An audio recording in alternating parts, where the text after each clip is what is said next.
Isang mapagpalang umaga po sa inyo mga kapatid sa Panginoon. At purihin po ang Diyos na buhay. Nandito po tayo ngayon sa Lutu Church dito po sa Taiwan.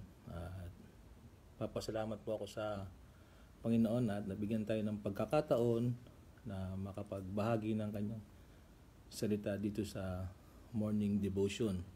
At bago po tayo magpatuloy po sa ating pag-aaral ng salita, tayo po na nagbibigay ng papuri sa Panginoon. Tayo po muna umawit sa Kanya at awitin natin ang Diyos ng ilaw. Purihin ng Panginoon. Hallelujah. Purihin kayo, Panginoon. Awit tayo sa Panginoon. Purihin natin siya sa umagang ito. Hallelujah.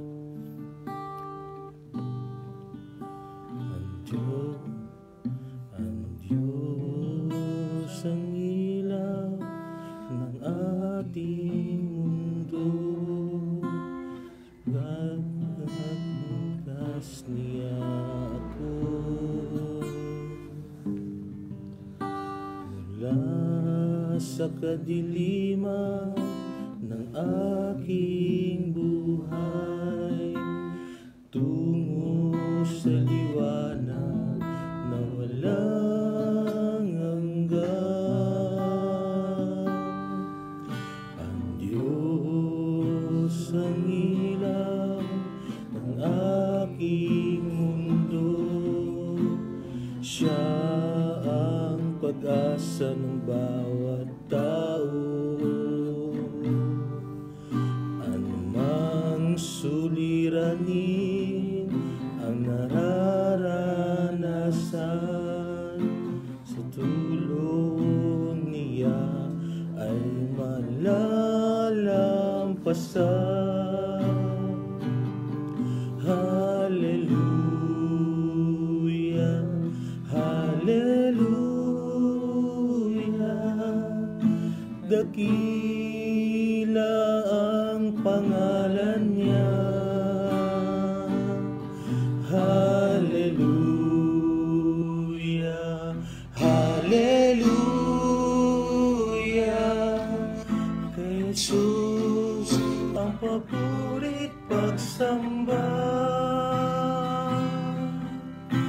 Ang Diyos ang ilaw ng ating mundo, pagkat iniligtas niya ako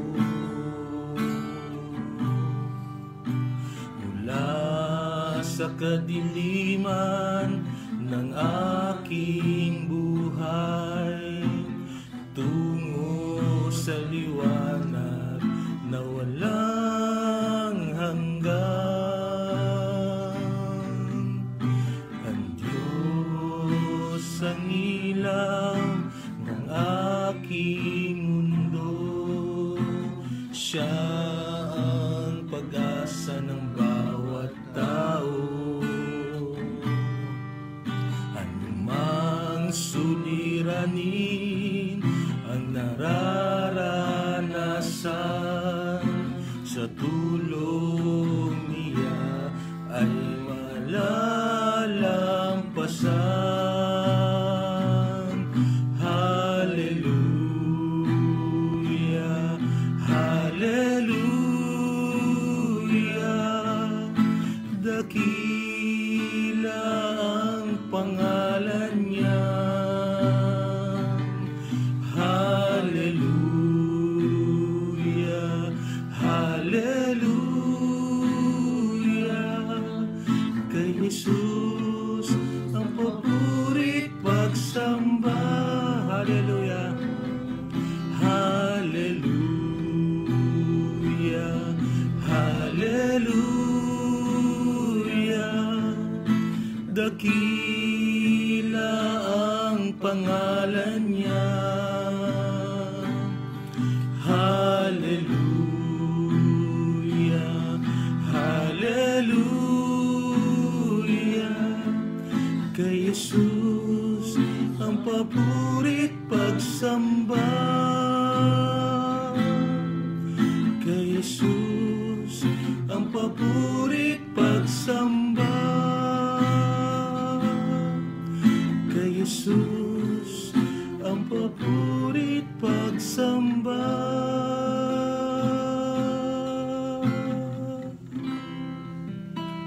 Hallelujah. Yes, Lord, sa inyo lang po, Panginoon, ang lahat po ng papuri at pagsamba, Panginoon. Salamat sa inyo, Panginoon. Salamat sa umagang ito, O Diyos. Salamat sa panibagong buhay, sa inyong nagmumula po sa inyo, O Diyos. Salamat sa inyong katapatan, Panginoon, sa aming mga buhay, O Diyos. Pupurihin namin kayo, Panginoon. Sasambahin namin kayo, O Diyos. Sa inyo lang, Panginoon, ang lahat po ng papuri, Panginoon, pagsamba. Amang banal, makapangyarihan po sa lahat. Sa umagang po ito, Panginoon, kayo po yung humihiling, Panginoon, ng inyong banal na Espiritu. Pagsama, Panginoon, ng inyong presensya, Panginoon, sa umagang ito, sa pag-aral namin ng inyong salita. Tulungan niyo po ang inyong lingkod, Panginoon. Hindi po sapat ang aking karunungan at kakayanan, Panginoon. Maihayag, Panginoon, ang inyong mensahe sa umagang ito. Dalayan ko, Panginoon, ang patnubay at gabay ng inyong banal na Espiritu, Panginoon. Sa lahat po na makikinig at nanonood, Panginoon, ng devotion na ito, pagpalain niyo po ang bawat isa. Patuloy, Panginoon, na maging karunungan sa amin lahat, Panginoon. Kaalaman, Panginoon, sa paglilingkod sa inyo, O Diyos, bilang isang mananampalataya, Panginoon. Maraming salamat sa inyo sa umagang ito, Panginoon. Pinupuri namin kayo. Pinapasalamatan ito pa aming dalangin sa pangalan ni Jesus. Amen. Amen.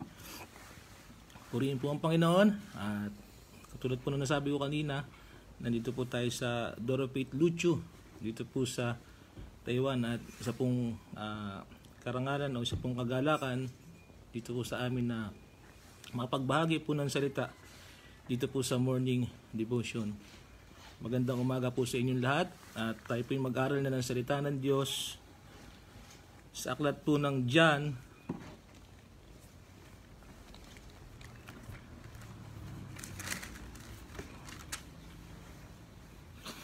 sa aklat po ng 1 chapter 8, verse 12.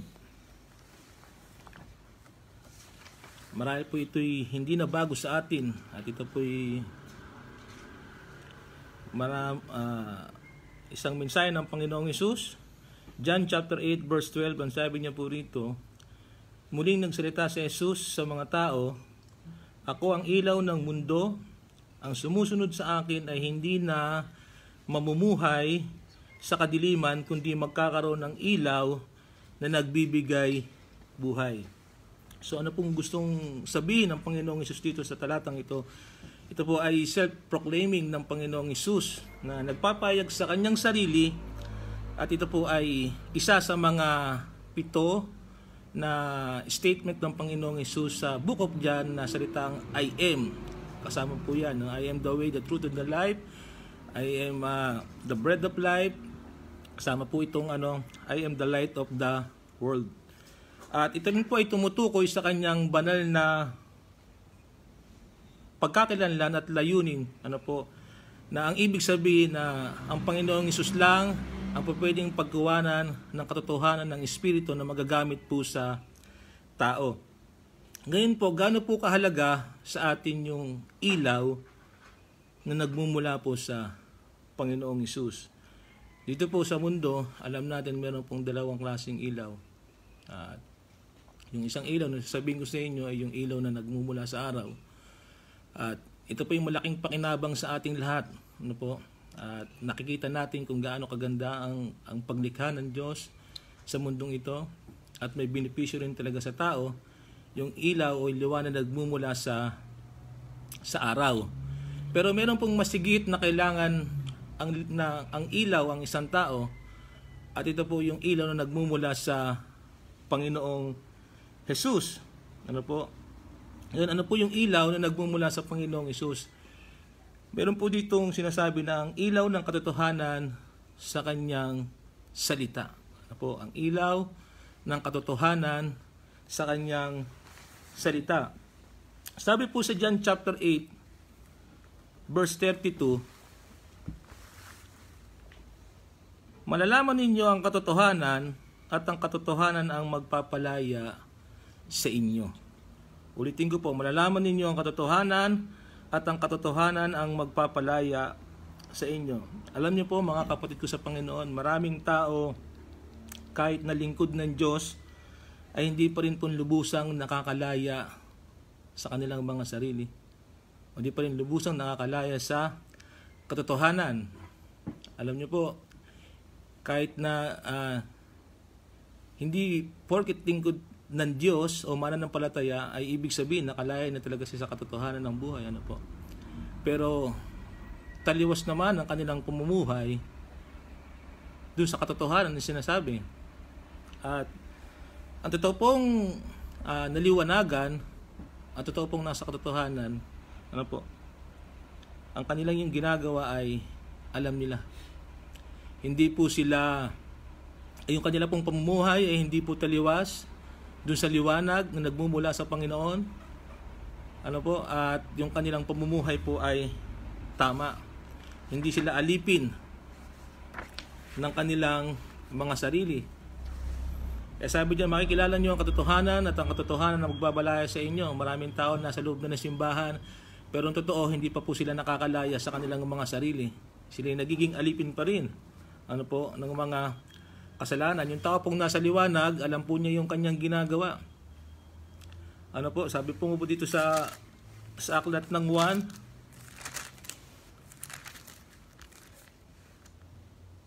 chapter 3, verse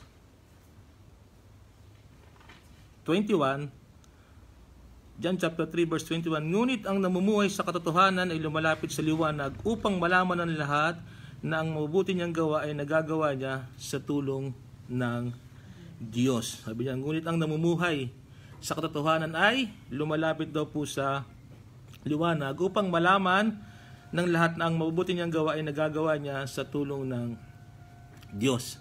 So yun po yung mga taong naliwanagan. Talagang lumalapit sa liwanag para makita ng mga tao na yung kanilang ginagawa ay nagagawa nila sa tulog ng Panginoon.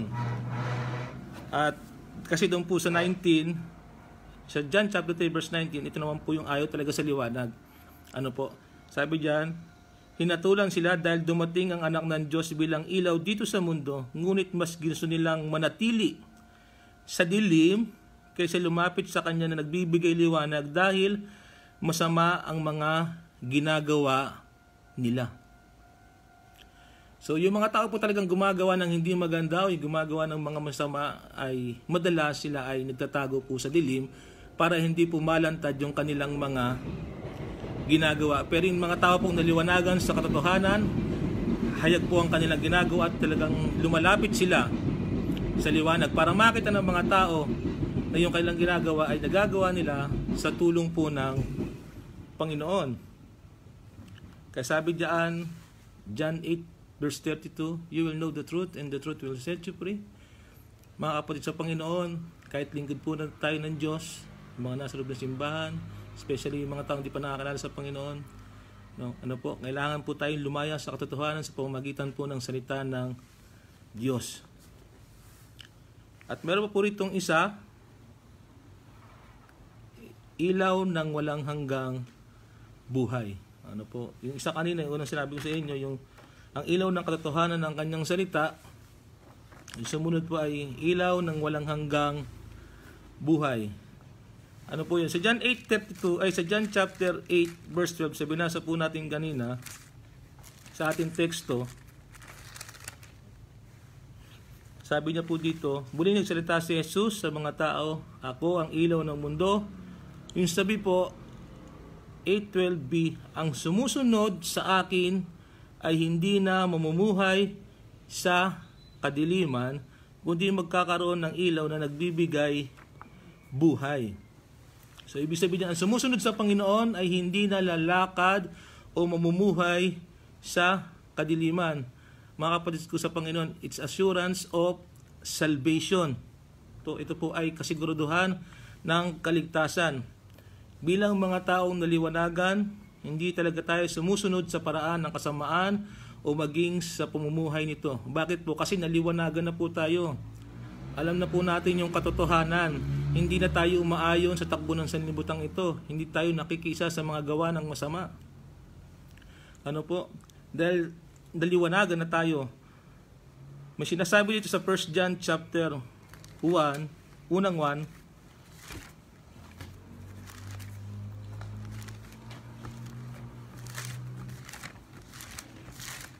Unang 1, chapter 1, verse 5 hanggang 7. Unang 1, chapter 1, verse 5 hanggang 7 po. Sabi po dito sa verse 5, ito ang mensaheng narinig namin mula kay Hesukristo at ipinapahayag din sa inyo. Ang Diyos ay liwanag at sa Kanya ay walang anumang kadiliman. So kung talagang ikaw po ay naliwanagan, at talagang nakalaya ka na sa katotohanan, o yung liwanag na nagmumula sa iyo ay galing talaga sa Panginoong Hesus, ikaw po talaga ay hindi na mamumuhay o lalakad sa kadiliman, dahil sa Panginoon po, sa Panginoong Hesus ay wala pong kadiliman. Sabi niya rito, ang Diyos ay liwanag at sa Kanya ay walang anumang kadiliman. Kung ikaw po ay nasa Panginoong Hesus at totoong nakalaya sa katotohanan at ang liwanag mo ay sa Panginoong Hesus, ikaw po talaga ay hindi lalakad na sa kadiliman, dahil sa Panginoong Hesus ay wala pong kadiliman dyan. Sinasabi sa verse 6, kung sinasabi natin may pagkakaisa tayo sa Kanya, ngunit namumuhay naman tayo sa kadiliman, nagsisinungaling tayo at hindi namumuhay ng ayon sa katotohanan. So Biblia na rin po ang nagsasabi na kung sinasabi natin tayo na sa liwanag at naliwanagan na, pero kung ang pamumuhay natin, sabi ito, kaya ngunit namumuhay naman tayo sa kadiliman, nagsisinungaling tayo at hindi namumuhay ng ayon sa katotohanan. Marami pong ganyan, mga kapatid sa Panginoon. Ginagamit nila yung pagiging Kristiyano o nagpo-proclaim silang anak sila ng Diyos, pero yung kanilang pamumuhay ay taliwas po. Taliwas sa sinasabi ng Biblia bilang isang mananampalataya, bilang isang tagasunod ng Panginoon, bilang isang mga naliwanagan. Yung pamumuhay ay taliwas sa katotohanan. Kaya Biblia na rin po nagsabi na nagsisinungaling tayo kung sinasabi nating anak tayo ng Diyos, tayo mananampalataya, tayo tagasunod ni Kristo, pero yung pamumuhay natin na magpapatunay kung talagang niliwanagan tayo. Kasi yung taong naliwanagan, gumagawa po ng mabuti at lumalapit talaga sa liwanag. Pero yung mga taong gumagawa ng hindi maganda o nakikiayon pa sa mga takbo ng sanlibutan ito, masamang gawain, o namumuhay sa paraan ng masama, sila po ay hindi lumalapit sa liwanag at sila ay nasa dilim. Sabi po dito sa verse 7, ngunit kung namumuhay tayo sa liwanag tulad ng Diyos na nasa liwanag, may pagkakaisa tayo at nilinis tayo ng dugo ni Jesus na Kanyang anak sa lahat ng kasalanan. Sa verse 7, kung talaga po tayo ay malaya na sa anumang kasalanan, hindi na po tayo natutuwa. Sa halip ay, nagsisisi po tayo kung meron tayong nagagawang pagkakamali sa harapan ng Diyos. Hindi tayo nagiging masaya, nagkakaroon tayo ng lungkot sa ating mga sarili pagka tayo po ay nakakagawa ng hindi maganda o nagkakamali sa harapan ng Diyos. Nagsisisi kaagad tayo kasi alam natin na mali yung ating ginawa. Hindi tayo nagiging masaya.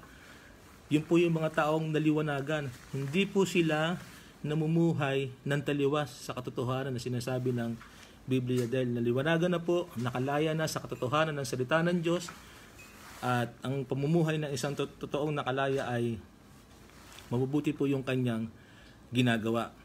At bilang mga nakalaya na at niliwanagan, kung paano pong nagliwanag ang Panginoong Hesus nung siya'y dumating dito sa mundo, at bilang mga mananampalataya, tayo ay inuutusan niya ring magliwanag dito sa mundong ito. Sa aklat ng Mateo, sa chapter 5, may sinasabi po dito. Aklat ng Mateo, chapter 5, verse 14 hanggang 16 po. Mateo, chapter 5, verse 14 hanggang 16. Sabi po dito, kayo ang nagsisilbing ilaw ng mundo. Sabi po dito, kayo. Sino po ba yung kayo dito?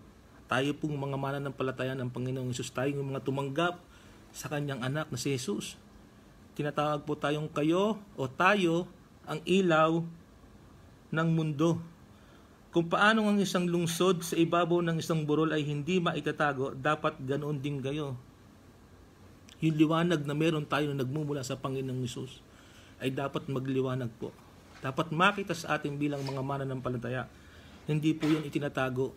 Kung ikaw po ay isang lingkod ng Panginoon at naliwanagan na, makikita po yung liwanag ng katotohanan na nagmumula sa Panginoong Hesus. Walang taong nagsindi ng ilaw at pagkatapos ay tatakpan ng takalan. Sa halip, inilalagay ang ilaw sa patungan upang magbigay ng liwanag sa lahat ng nasa bahay. Verse 16, ganoon din ang dapat ninyong gawin, pagliwanagin ninyo ang inyong ilaw sa mga tao, upang makita nila ang mabubuting gawa ninyo at pupurihin nila ang inyong amang nasa langit. Sabi diyan 16, ganoon din dapat daw yung ating gawin, mga kapatid ko sa Panginoon. Pagliwanagin natin yung ilaw, no, sa mga tao, para ano po? Upang makita nila ang mabubuting gawa. At sino po ang mapaparangalan? At sino po ang mapapapurihan? Ang ating amang nasa langit. Kung paano niya sinugo yung kanyang bugtong na anak na si Jesus dito sa mundo para magliwanag, tayong mga lingkod ng Diyos, tayong mga tumanggap sa kanyang anak, ay ganun din dapat ang ating gawin. Magliwanag tayo sa harapan ng mga tao at makita yung mabubuting gawa at mapaparangalan ng ating Diyos amang nasa langit. Hindi po yung ilaw na patay sindi. Ano po, biglang liliwanag, magdidilim, liliwanag, magdidilim. Hindi po ganun yung ilaw ng isang Kristiyano o isang mananampalataya. Yung talagang nagliliwanag sa harapan ng maraming tao na ikaw ay lingkod ng Diyos, iba yung kilos mo, iba yung pamumuhay mo, hindi ka nakikiayon sa paraan ng masama, hindi ka na namumuhay sa masama. Dahil yung liwanag na nagmumula sa iyo ay liwanag na nagmumula sa Panginoong Hesus. Sabi doon sa binasa natin kanina, walang kadiliman sa Panginoong Hesus. Kaya yung totoong naliwanagan, namumuhay po talaga yan sa katotohanan. At ang lagi ko pong nababanggit, yung taong naliwanagan ay patungo po sa pagbabago talaga ng buhay. O yung totoong lalapit sa Panginoong Hesus, talaga pong mababago ang buhay niyan. Wala pong lumapit sa Diyos ng totohanan nang hindi po nabago ang buhay. Dahil ang Diyos po ay hindi po sinungaling. Ano po? Yung liwanag na nasa Kanya ay makita po sa atin bilang isang mga mananampalataya. Kaya may sinasabi pa rito sa aklat ng John chapter 1 verse 4 hanggang 5.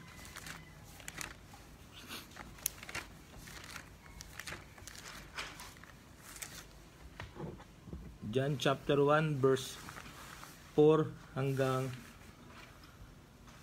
5. Sabi po dito, John chapter 1 verse 4 hanggang 5, ang salita ang pinagmumulan ng buhay at ang buhay na ito'y ilaw.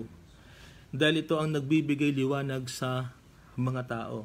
Ang salita ang pinagmumulan ng buhay at ang buhay na ito ay ilaw. Ang salita, which means is ang Panginoong Hesus, at ang buhay na ito ay ilaw dahil ito ang nagbibigay liwanag sa mga tao. Ang salita, ang Panginoong Hesus, ay buhay, na nagbibigay buhay. At ito ay nagbibigay liwanag sa mga tao. Yung mga taong makakasupong po talaga sa Panginoong Hesus ay maliliwanagan. At magkakaroon ng buhay na nagbibigay liwanag. Sa verse 5, ang ilaw na ito'y nagliliwanag sa kadiliman at hindi ito nadaig ng kadiliman.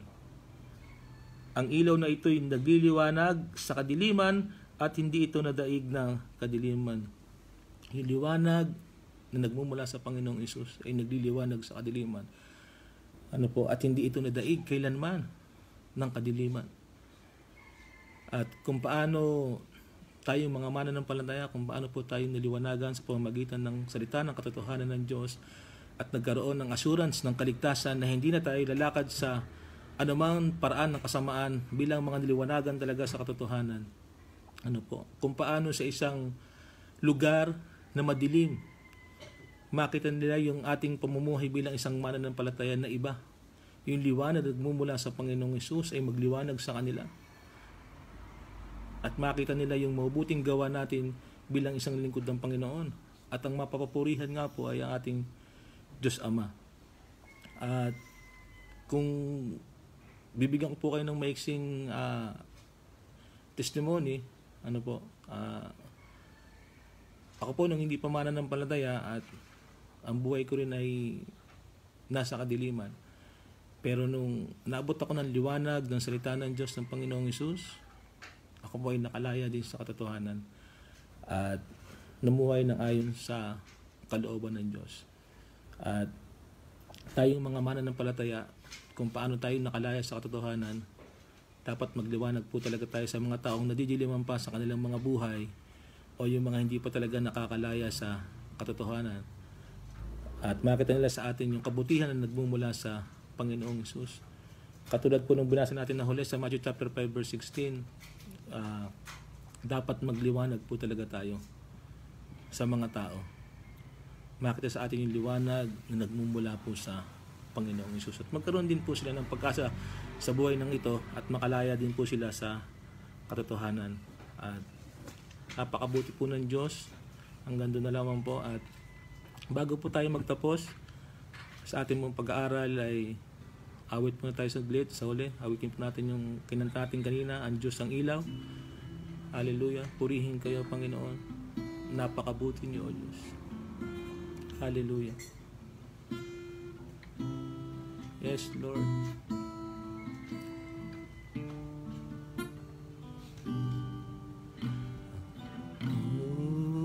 Diyos ang ilaw ng aking mundo, pagkat iniligtas niya ako mula sa kadiliman ng aking buhay tungo sa liwanag na walang hanggan. Ang Diyos ang ilaw ng aking mundo, Siya ang pag-asa ng bawat tao. Anumang suliranin ang nararanasan, sa tulong niya ay malalampasan. Hallelujah, hallelujah, dakila ang pangalan niya. Hallelujah, hallelujah, kay Jesus ang papurit pagsamba. Hallelujah, hallelujah, hallelujah, dakila ang pangalan niya. Hallelujah, hallelujah, kay Jesus ang papurit pagsamba. Kay Jesus ang papurit pagsamba. Kay Jesus ang papurit pagsamba. Yes, Lord. Hallelujah. Hallelujah. Praise your holy name, O Lord. Hallelujah. Salamat, Panginoon, sa inyo sa umagang ito. Salamat sa inyong mga salita, Panginoon, na nahayag, O Diyos. Lord, kami pong mga lingkod ninyo, Panginoon. Kami mga tumanggap sa inyo. Kami mga totoong naliwanagang, Panginoon. Tulungan niyo po kami, Panginoon, na magliwanag, Panginoon, sa harapan ng mga tao, Panginoon. Makita nila, Panginoon, yung kabutihan na nagmumula po sa inyo, Panginoon. Makita nila yung pamumuhay ng mga Kristiyano ay iba, taliwas sa pamumuhay ng kasamaan, Panginoon. Nang sa ganon, Panginoon, mapapurihan kayo, O Diyos. Huwag niyo pong pahintulutan, Panginoon. Huwag niyo pong hayaan, Panginoon, na kami madaya pa ng sanlibutan ito, Panginoon, at madala sa anumang klaseng uri ng kasamaan at kasalanan, Panginoon. Tulungan niyo kami lagi na inyong banal na Espiritu, Panginoon, na mamuhay lagi ayon sa inyong kalooban, Panginoon. Tulungan niyo po ang inyong mga lingkod, Panginoon. Hallelujah. Patuloy magliwanag, Panginoon, sa harapan ng mga taong nadidiliman pa, Panginoon, sa kanilang mga buhay. Lord, maraming salamat po sa inyo, Panginoon. Kayo na nagliwanag sa aming mga buhay, Panginoon. Kami na nakalaya sa katotohanan at naging alipin ng kasalanan, Panginoon. Maraming salamat sa inyo. Kung meron man, Panginoon, na nagsasabing siya'y Kristiyano, na siya'y tagapaglingkod din niya, na siya'y mananampalataya, ngunit ang kanyang pamumuhay, Panginoon, ay taliwas pa ayon sa katotohanan, Panginoon. Tulungan niyo po siya, Panginoon. Tulungan niyo po siya na makalayat, Panginoon, sa katotohanan at makapamuhay, Panginoon, ayon sa inyong kalooban, O Diyos. Maraming salamat po, Panginoon, sa umagang ito. Bus po ang pag-asa namin sa inyo, Panginoon. Pagpalain niyo po ang lahat ng nakinig at nanood sa morning devotion na ito. At sa umagang ito, Panginoon, sa linggo, sa first Sunday of 2021, Panginoon, Lord, kayo po ang patuloy na humawak sa aming mga buhay, Panginoon. Patuloy niyo kami patatagin sa pananampalataya, Panginoon. At patuloy kami tumingin sa inyong kabutihan at pag-ibig, Panginoon. Maraming salamat sa inyo, Panginoon. Ano pa man ang aming mga gagawin sa araw na ito, sa mga Sunday service, Panginoon, ng bawat church, Lord. Kayo po ang siyang manguna. Ang inyong banal na Espiritu ang siya pong kumilos, Panginoon, sa aming mga gawain. Katagumpayan na nagmumula po sa inyo, Panginoon. Kayo po ang magtawid sa amin sa buong araw na ito, Panginoon. Sa inyo po namin pinagkakatiwala ang lahat, Panginoon. Ang mundo man ay pasama ng pasama, Panginoon, o padilim ng padilim, o pasikip ng pasikip, Panginoon. Meron pa rin kaming liwanag, Panginoon, na nagmumula sa inyo, Panginoon. Kailanman hindi nagapi ng kadiliman ang liwanag na nagmumula po sa inyo, Panginoon. Maraming salamat sa inyo, Amang Banal. Salamat sa inyo, Panginoong Hesus. Salamat po sa inyo, Banal na Espiritu. Pinupuri namin kayo.